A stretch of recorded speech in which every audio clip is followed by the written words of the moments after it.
சட்டை இந்த கோர்வைக்குள்ள கொடுத்து அந்த நாய்களுக்கு போறோம் தரன்னு எடுத்து போனார்.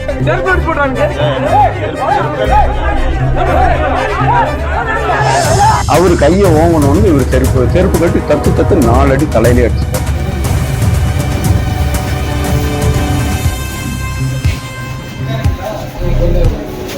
இப்படி தகாத அதிகாரி பேசி அடிச்சு ரொம்ப மன உளைச்சல் பண்றாங்க. எங்க தொழிலாளிகளுக்கு ரொம்ப கஷ்டமா இருக்குது அப்படின்னு சொல்றேன். செருப்பால் அடித்து அவரை துன்புறுத்தி இருக்காரு. அவருக்கு பாதுகாப்பு கொடுக்க வேண்டிய அந்த அதிகாரியே இந்த ஒரு செயலை செஞ்சுட்டு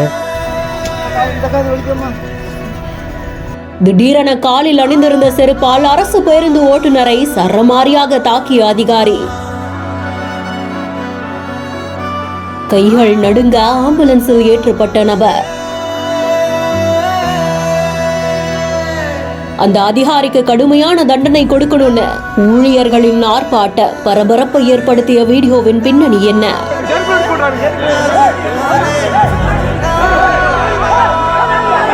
திருப்பூர் மாவட்டம் தாராபுரத்திலிருந்து மதுரை ஆரப்பாளையம் நோக்கி சென்ற அரசு பேருந்து ஒன்று மறுபடியும் திரும்பி செல்லும் போது ஆரப்பாளையம் பேருந்து நிலையத்துக்கு வெளியில் இருந்து பயணிகளை ஏற்றியதாக கூறப்படுது. இது குறித்த விசாரணைக்காக அந்த பேருந்தை ஓட்டிய 50 வயதான கணேசன் அப்படின்றவங்க அழைக்கப்பட்டிருக்காங்க. தனி அறையில விசாரணை நடக்கும் போது வாக்குவாதம் எழுந்து ஒரு கட்டத்துல தகாத வார்த்தைகளை பயன்படுத்தி அங்க இருந்த பேருந்து நிலைய உதவி மேலாளர் மாரிமுத்து அப்படின்றவங்க ஓட்டுநரை சரமாரியா காலணிகளால தாக்கி இருந்திருக்காங்க. இந்த காட்சிகள் வெளியாகி பெரும் பரபரப்பையும் ஏற்படுத்தி இருந்தது. இந்த தாக்குதல்னால காயத்தோட மயங்கியவர் 108 ஆம்புலன்ஸ் மூலமா மருத்துவமனைக்கு சிகிச்சைக்காக அனுப்பி வைக்கப்பட்டார். இதை தொடர்ந்து தாராபுரம் அரசு நடத்துனர் ஓட்டுநர்கள் பணிமனை முன்னாடி மாரிமுத்து மீது கடுமையான நடவடிக்கை எடுக்கணும் அப்படின்னு வலியுறுத்தி ஆர்ப்பாட்டத்திலையும் ஈடுபட்டிருந்திருக்காங்க. இந்த சம்பவத்துல பேருந்து நிலைய மேலாளர் சஸ்பெண்ட் செய்யப்பட்டிருக்கிறதாகவும் தகவல் வெளியாகி இருக்கு. பரபரப்பை ஏற்படுத்திய இந்த செய்தி குறித்து உங்களுடைய கருத்துக்களை கமெண்ட் செக்ஷன்ல சொல்லுங்க. மேலும் செய்திகளுக்கு பிஹைண்ட் நோட்ஸை ஃபாலோ பண்ணிக்கோங்க.